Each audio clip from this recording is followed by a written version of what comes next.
10, 9, 8, 7, 6, 5, 4, 3, 2, 1. A partir de agora, com vocês e pra vocês, colonialismo brasileiro. A partir de agora, todo mundo vai se surpreender com todo o conteúdo apresentado.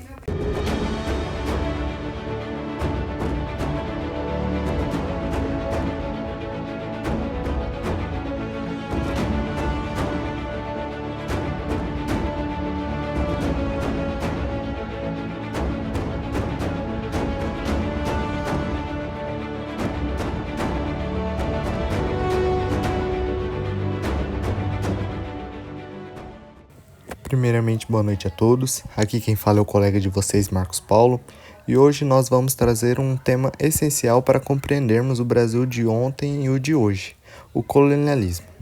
Nós vamos refletir um pouco sobre o colonialismo e o Império Português que moldou a sociedade brasileira, desde os primeiros contatos com os povos indígenas até os dias atuais. Falar sobre o colonialismo não é apenas estudar a história, é entender as origens da desigualdade, do racismo estrutural e da forma de como as relações sociais se organizam no nosso país. Agora, falando sobre o conceito, o colonialismo nada mais é do que um grande sistema de dominação em que uma nação mais poderosa invade e controla o território de outros povos. Essa dominação pode ser política, econômica, militar e até cultural. Mas no caso do Brasil, o colonialismo ele começou lá no ano de 1500, com a chegada dos povos portugueses. E a partir daí, se iniciou um processo de imposição brutal sobre os povos indígenas, onde eles foram obrigados a abandonar suas culturas, línguas, religiões e formas de viver. O Brasil ele virou uma colônia de exploração, ou seja, tudo aquilo que era produzido aqui tinha como principal objetivo beneficiar a metrópole portuguesa. Essa dominação criou uma estrutura de poder desigual que ainda está presente na sociedade brasileira. Agora eu irei falar sobre as motivações. Mas por que os portugueses vieram para cá? Quais eram os seus interesses por trás da colonização? Primeiro, foi a motivação econômica. Os colonizadores estavam interessados nas riquezas naturais e no uso da terra. Primeiro, exploraram o pau-brasil, lá ele, uma madeira valiosa usada para fabricar uma tinta vermelha. Depois disso, implantaram grandes lavouras de cana-de-açúcar, utilizando a mão de obra escravizada dos indígenas e depois de africanos. Com o tempo, houve uma exploração do ouro, principalmente no estado de Minas Gerais, e mais tarde, no século XIX, o café se tornou o principal produto de exportação.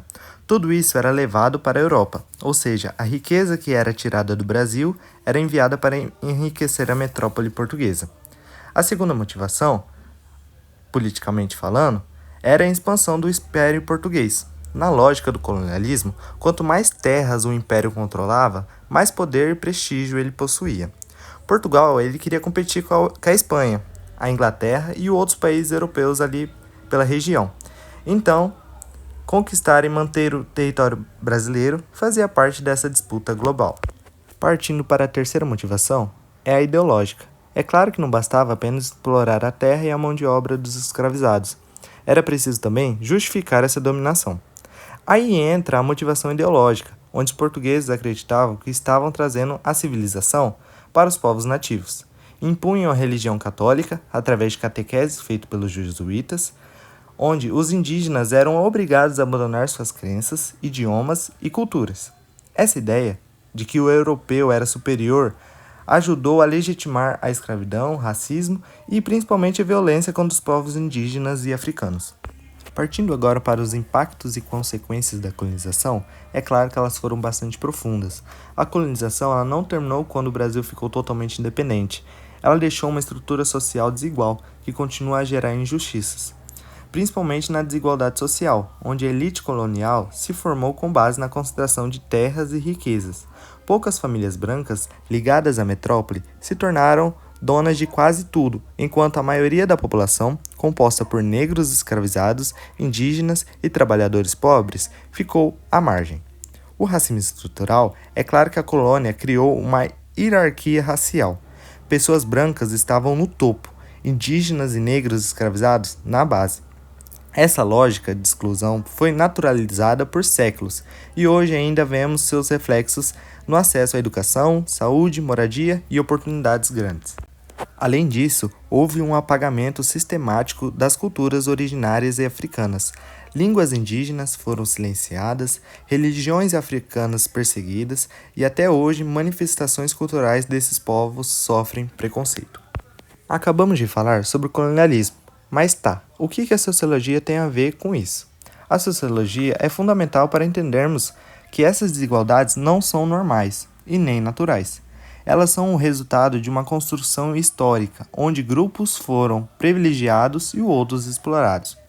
O colonialismo implantou no Brasil uma sociedade baseada em desigualdade estrutural, onde as diferenças de classes e raças estão na base da organização social, o racismo estrutural, onde o preconceito é reforçado por instituições como a escola, o mercado de trabalho e até a mídia, e a exclusão social, onde milhões de pessoas continuam sem acesso aos direitos básicos, como a moradia digna, saúde e educação de qualidade. Agora para concluir esse contexto, é importante dizer que o colonialismo não acabou com a independência do Brasil. As bases econômicas, sociais e culturais criadas durante a colonização ainda estão entre nós. Se quisermos uma sociedade mais justa, precisamos reconhecer e enfrentar esse passado. A luta contra o racismo, pela valorização das culturas indígenas e africanas e pela restribuição de oportunidades passa pelo conhecimento da nossa própria história.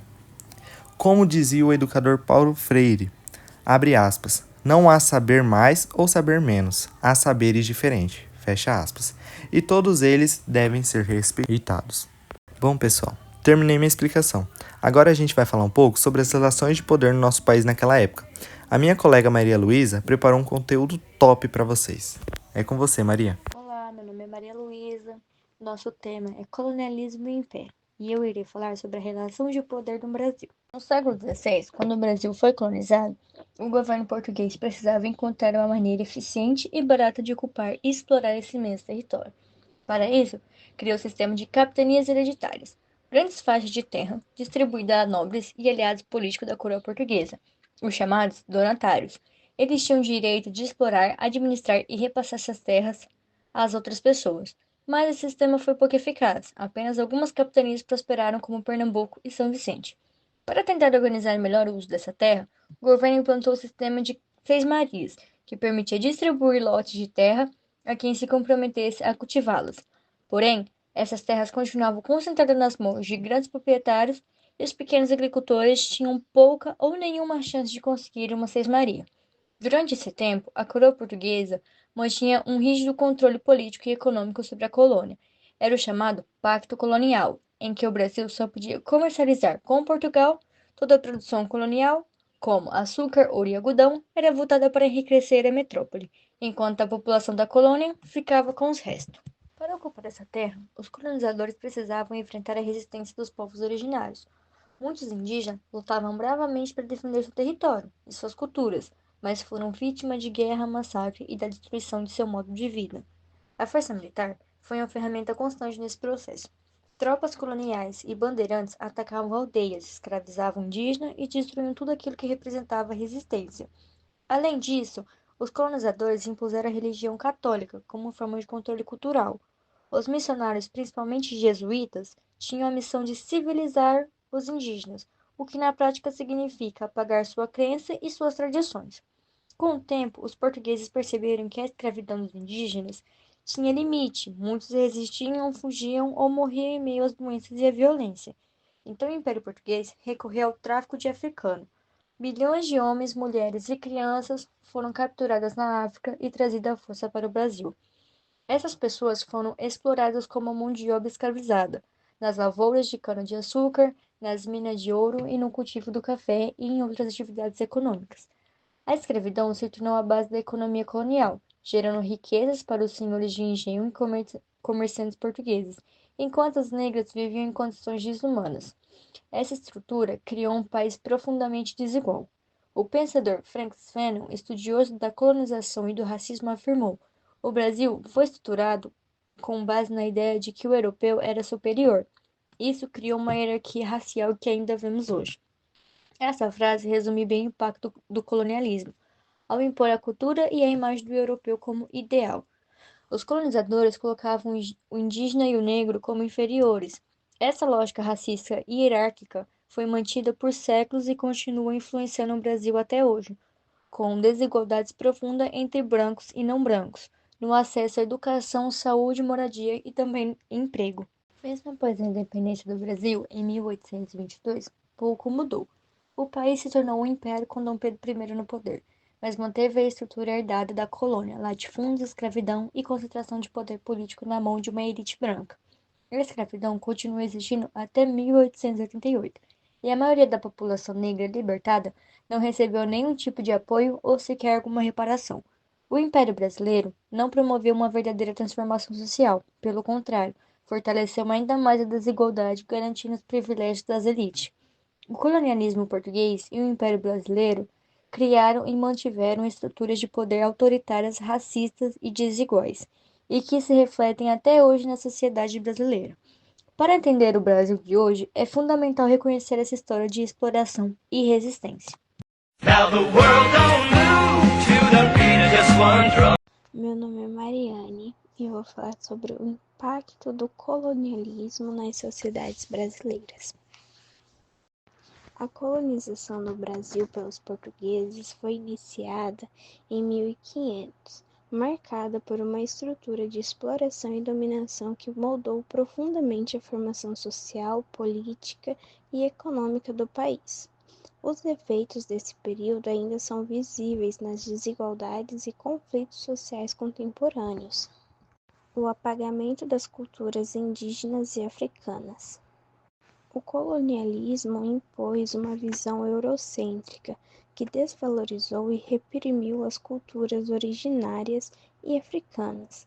As línguas, tradições religiosas, modos de organização social e conhecimento desses povos foram sistematicamente marginalizados.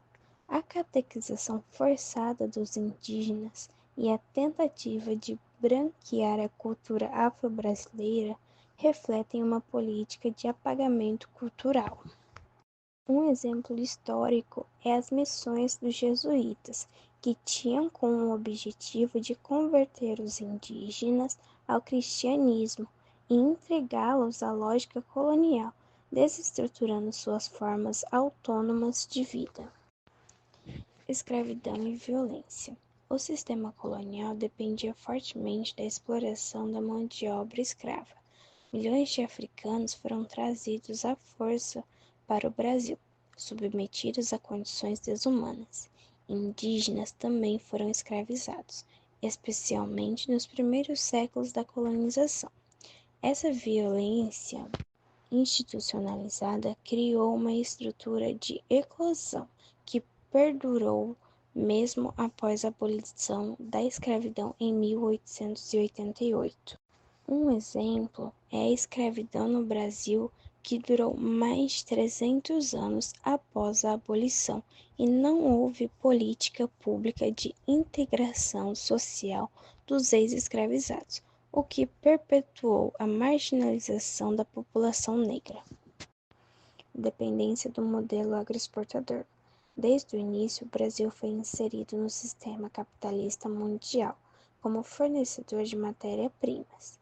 Um exemplo é o açúcar, o ouro, o café, entre outros, para a metrópole portuguesa e posteriormente para o mercado global.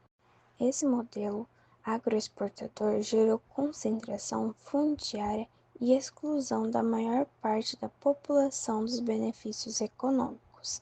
As grandes plantações utilizavam mão de obra escrava e depois assalariada com regime precário. E até hoje, o latifúndio é uma realidade que impacta a reforma agrária e o desenvolvimento rural. Marcas permanentes do colonialismo. Racismo estrutural, herança da escravidão, o que impede o acesso igualitário de negros e indígenas à educação, saúde e trabalho. Desigualdade social e econômica perpetuada pela concentração de terras e de renda, violência institucional, principalmente contra a população marginalizada, ausência de reconhecimento das culturas indígenas e africanas, apesar dos avanços legais nas últimas décadas. Do ponto de vista político, o Estado brasileiro historicamente se estruturou para atender às elites, primeiro os coloniais, depois os imperiais e posteriormente as oligarquias republicanas. Mesmo com as reformas como a redemocratização e a Constituição de 1988, não foram suficientes para romper com as raízes coloniais da exclusão social. Boa noite, pessoal. Bianca aqui. Eu vou falar sobre o neocolonialismo e o imperialismo moderno no Brasil. Bom, eu vou começar falando sobre o neocolonialismo. Ele é um tipo de dominação que acontece mesmo depois do fim da colonização tradicional, diferente do passado em que os países eram ocupados e dominados diretamente. Hoje essa dominação acontece de forma indireta, principalmente por meio da economia, da cultura e da política. No caso do Brasil, o neocolonialismo aparece de várias formas, sendo elas na economia, no controle de empresas, na cultura. Eu vou estar falando alguns tópicos de cada um deles. No caso da economia, o Brasil continua exportando matérias-primas como soja, minério e petróleo, e importando produtos industrializados de países mais ricos. Isso mantém o país em uma posição de dependência. Já no controle de empresas, muitas multinacionais estrangeiras dominam setores estratégicos, como a energia, as telecomunicações e o agronegócio. Isso significa que parte do lucro gerado aqui vai para fora. Na cultura, vemos a forte influência de outros países, especialmente dos Estados Unidos, em filmes, músicas, modas e até nos hábitos de consumo. Muitas vezes, isso enfraquece nossas tradições e identidades culturais. Esse tipo de influência é chamado de imperialismo moderno, porque mesmo sem usar armas ou ocupar território, os países mais ricos ainda controlam e influenciam os países em desenvolvimento. Em resumo, o neocolonialismo e o imperialismo moderno dificultam que o Brasil se desenvolva de forma totalmente autônoma, já que continua sendo influenciado por interesses externos. O imperialismo moderno, ele aprofunda a desigualdade, ele limita a autonomia nacional e compromete o desenvolvimento sustentável e independente do país. Bom, dando uma resumida, o que seria o imperialismo moderno? Ele seria uma forma atual de dominação e influência internacional. Ele usa o poder econômico, tecnológico e cultural. Ele controla sem ocupar diretamente, ou seja, ele não tem ali um terreno, um espaço ali presencialmente para ele, mas mesmo assim ele pode controlar. As consequências dele para o Brasil seria limitar o desenvolvimento autônomo. Ele aumenta a desigualdade e também enfraquece a cultura e a soberania nacional. Concluindo tudo, o Brasil ainda sofre com influências externas. O neocolonialismo moderno não é visível como no passado, mas ainda é forte. Buscar autonomia econômica e cultural é um dos desafios na atualidade. Boa noite, meu nome é Karine e vou falar sobre resistência e movimentos anticoloniais no Brasil. No Brasil, houve diversas resistências anticoloniais, como revoltas indígenas, movimentos de escravizados e revoltas urbanas. Visavam a independência ou a melhoria das condições de vida. Tiveram diferentes causas e desdobramentos. A resistência durante a colonização. A resistência durante a colonização foi uma reação persistente dos povos indígenas, escravizados e outros grupos oprimidos, contra a dominação, exploração e violência impostas pelos colonizadores. Essa resistência se manifestou de muitas formas, incluindo revoltas, fugas, criação de espaços de autonomia e preservação cultural. Muitos povos indígenas resistiam à colonização através de revoltas e conflitos armados contra os colonizadores. Escravistas fugiam para o interior, formando comunidades autônomas, conhecidas como quilombos. Existiam também as resistências passivas, onde eles se recusavam a trabalhar, executavam de forma inadequada as tarefas e preservavam suas tradições. Os indígenas faziam manutenção das línguas, dos rituais, crenças e tradições. Os indígenas e escravizados criavam seus próprios sistemas de organização social, política e econômica, como aldeamentos e quilombos. A resistência indígena à catequização. A catequização foi um mecanismo de dominação e controle cultural, impulsionado pela Igreja Católica. Os colonizadores visavam extinguir as tradições e crenças nativas e impor a língua portuguesa. Os missionários, especialmente os jesuítas, acreditavam que eles eram influenciados pelo demônio e que a conversão era essencial para a salvação dos indígenas. Eles consideravam indígenas catequizados indígenas pacificados e apoiavam a escravidão somente dos que resistiam à catequização. Os indígenas resistiram grandemente por meio de criação de novos rituais e práticas que combinavam o cristianismo com a cultura indígena.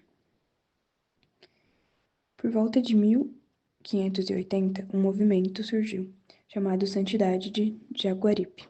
Este movimento foi uma forma de resistência e de afirmação de uma identidade cultural própria, desafiando a colonização portuguesa e as práticas de evangelização e exploração. Quilombos é a denominação para comunidades constituídas por pessoas escravizadas que resistiram ao regime escravocrata no Brasil. O termo tem origem na língua banto e significa povoação. Nos tempos coloniais, os quilombos eram espaços de resistência à escravidão, onde pessoas escravizadas se organizavam para fugir de plantações e criar comunidades autônomas. O mais conhecido foi o Quilombo dos Palmares, liderado por Zumbi, que resistiu por quase um século a ataques dos colonizadores. Outros quilombos conhecidos foi o Quilombo Ambrósio, o Quilombo de Campo Grande e o Buraco de Tatu. As comunidades quilombolas ainda existem, e a função cultural Palmares é responsável por reconhecer e proteger. Apesar dos avanços no reconhecimento e proteção quilombolas, eles ainda enfrentam desafios, como a violência e o desmatamento, além da falta de acesso a serviços básicos e oportunidades. Conceito de descolonização cultural refere-se à busca por recuperar e valorizar a cultura própria dos povos colonizados, desafiando a dominação cultural imposta pelos colonizadores. É um processo de apropriação e reconstrução da identidade cultural, resgatando a história, a língua, as práticas culturais e o conhecimento dos povos oprimidos. Esse processo visa liberar indivíduos e comunidades dos padrões culturais impostos pela colonização, essencial para o empoderamento, a igualdade e a construção de uma sociedade mais justa e inclusiva.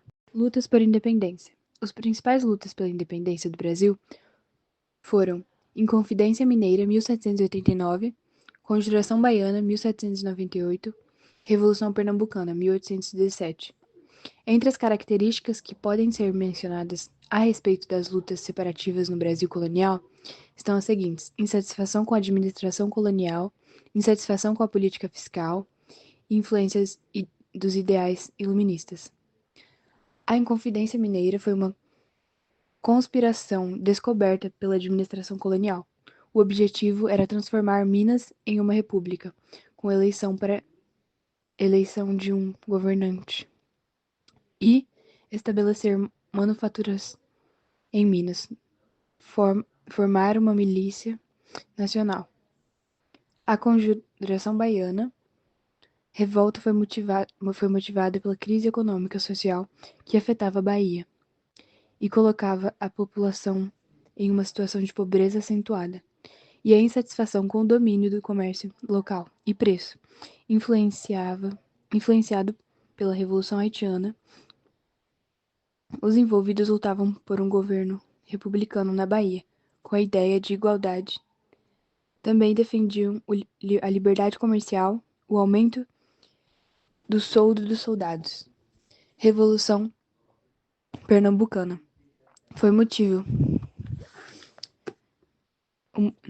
Revolução Pernambucana. Motivos: aumento dos impostos cobrados na capitânia pela chegada da família real no Rio de Janeiro. Esses impostos financiavam os luxos da corte portuguesa Outros motivos foi a pobreza da capitânia, dada a crise de declínio econômica açucareira. Os rebelados anunciaram a formação da República em Pernambuco e acabaram com os impostos e estabeleceram um governo baseado no princípio dos três poderes e liberdade de imprensa e culto. Todas as três revoltas foram rapidamente reprimidas pela administração. A Confidência Mineira recebe destaque, visto que os portugueses agiram antes de ser iniciada. A grande consequência é que a metrópolis reforçou o seu controle sobre as capitânias. A repressão colonial foi violenta e acompanhada de punição rigorosa. Essas lutas foram um importante passo na luta pela independência do Brasil. Após colônia, o Brasil passou por um período império, 1822 a 1889, seguido pela República, 1889. A República é dividida em vários períodos. República Velha, caracterizada pela política oligárquica, era Vargas, Getúlio no poder, com governo provisório, constitucional e Estado Novo. República Populista, movimentos populistas e ascensão de figuras como Juscelino Kubitschek. Ditadura militar, período de regime militar. E República Nova, democracia restabelecida. Durante o Império, 1822-1889, o país teve organização política monárquica, sendo governado por imperadores com poder transmitido hereditariamente. A independência do Brasil foi proclamada em 1822 e o Império terminou com a proclamação da República em 89. Primeiro imperador Dom Pedro I, segundo imperador Dom Pedro II. A política no Império. O Império era considerado uma democracia coroada, onde o executivo inicialmente prevalecia o legislativo. Parlamentarismo era caracterizado por partidos fortes e competitivos, parlamento ativo, imprensa livre, debate aberto. O imperador e os ministros buscavam atuar em atenção ao parlamento. A escravidão era difundida, mas houve reformas e finalmente a abolição em 1888. Houve um fluxo de imigração europeia. As artes e literatura, teatro, floresceram, influenciadas pelos europeus, mas adaptadas à cultura brasileira. Revoltas populares. As revoltas populares da Cabanagem e Sabinada foram importantes episódios no Brasil durante o período regencial, 1835-1840. Ambas refletiram profundos descontentamentos regionais, sociais e políticos, buscando mudanças em um cenário de instabilidade política e econômica. São movimentos de insatisfação, rebelião ou protestos de um grupo de pessoas contra um governo ou situação política, social ou econômica que consideram injustos ou precário. O século XIX no Brasil foi marcado por diversas revoltas populares, impulsionadas por insatisfação com o governo, escravidão e desigualdade social, condições de vida precárias, classificadas em nativistas, conflitos entre colonos e a metrópolis portuguesa, separatistas, movimentos que buscam a independência do Brasil, sociais, revoltas com objetivos de transformar estruturas sociais, luta abolicionista, movimentos negros e indígenas. Visava acabar com a escravidão no Brasil, a resistência dos escravizados através de fugas, rebeliões e formação de quilombo. Pressionava por um fim à escravidão, enquanto os movimentos abolicionistas, com participação de negros e indígenas, lutavam por leis que garantissem a liberdade. Lutas indígenas. Lutas por terras e direitos, luta contra a exploração e violência e preservação cultural.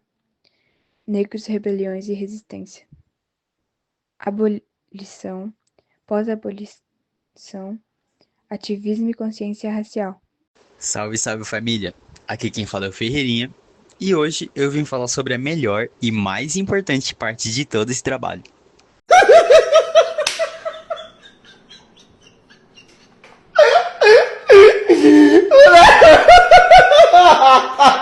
claramente é a minha parte. Eu vim falar sobre conclusões e reflexões sociológicas na filha da puta.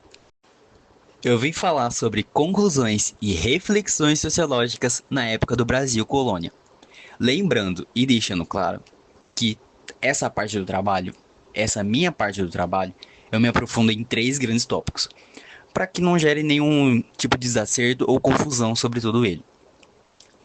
Que são esses os tópicos. Como o Brasil foi moldado por um sistema colonial baseado na exploração sociológica, como o Império continuou com esse sistema por tanto tempo, e a desigualdade, o racismo e a exclusão que se mantiveram naquela época. As reflexões sociológicas foram fundamentais para compreender e moldar o Brasil em sua época colonial, pois ajudaram a explicar e justificar ou criticar as estruturas sociais, econômicas e políticas que se desenvolveram a partir da colonização portuguesa. Deve-se considerar as dinâmicas de poder, a dominação e a resistência que marcaram esse período. Primeiro tópico: de que modo as reflexões sociológicas foram essenciais para moldar o Brasil em sua época e em seu sistema colonial. As reflexões sociológicas ajudaram a revelar como o sistema colonial brasileiro foi construído sobre a exploração e a exclusão de grande parte da população, principalmente os povos indígenas e os africanos escravizados. O trabalho forçado, o monopólio da terra e a concentração de poder nas mãos de uma elite branca foram elementos centrais da organização colonial. A sociologia demonstrou que o sistema colonial não foi neutro, de forma que ele foi intencionalmente organizado para beneficiar a metrópole portuguesa e uma elite local, à custa da maioria da população. Autores como Florestan Fernandes explicaram como o racismo foi institucionalizado para manter a ordem social e a impedir a ascensão de negros e pobres mesmo após a abolição da escravidão. Essas reflexões sociológicas mostraram que o Brasil foi moldado desde o início com uma sociedade profundamente desigual, o que ainda se reflete nas disparidades atuais de renda, acesso à educação e à representatividade política. Segundo tópico: as formações de estados subordinados e dependentes na visão sociológica. Durante o período colonial, o Brasil foi inserido como uma colônia de exploração no sistema capitalista global. A produção econômica estava voltada exclusivamente para o lucro da metrópole, sem preocupação com o desenvolvimento interno. Pensadores como Caio Prado Júnior mostraram que o modelo colonial formou uma elite que se aliou aos interesses externos e manteve o país em uma condição de dependência mesmo após a independência formal. Essa reflexão foi essencial para entender por que o Estado brasileiro, historicamente, se viu mais aos interesses privados de poucos do que ao bem-estar coletivo. A sociologia crítica permitiu questionar a continuidade dessa lógica após a colonização, evidenciando que muitas estruturas de dominação colonial foram adaptadas e preservadas pela elite republicana. A consolidação de uma cultura autoritária e patrimonialista. A sociologia também revelou que o sistema colonial brasileiro consolidou práticas políticas autoritárias, centralizadas no poder da figura do senhor de engenho e, mais tarde, das oligarquias rurais. A ausência de uma cultura participativa e cidadã foi um traço douradouro da colonização. Sérgio Buarque de Holanda, por exemplo, analisou como o personalismo e o patrimonialismo herdados da colonização portuguesa criaram um Estado que mistura o público com o privado, dificultando o desenvolvimento de instituições democráticas e estáveis. As reflexões sociológicas mostraram que a política no Brasil nasceu como privilégio de poucos, excluindo a maioria da população da tomada de decisões. Esse traço autoritário tem raízes no sistema colonial e se perpetuou ao longo dos séculos, dificultando o traço de uma cidadania plena e igualitária. Desde o início da colonização, o Império Português organizou a exploração do Brasil. Ê, meu Deus do céu! Grita não, que eu tô gravando! Desde o início da colonização, o Império Português organizou... Errei tudo! Ai, carai. A consolidação... Ué, carai. A consolida... A consolida... Porra, eu tô lendo errado. Pensadores como Caio Prado Júnior mostraram que o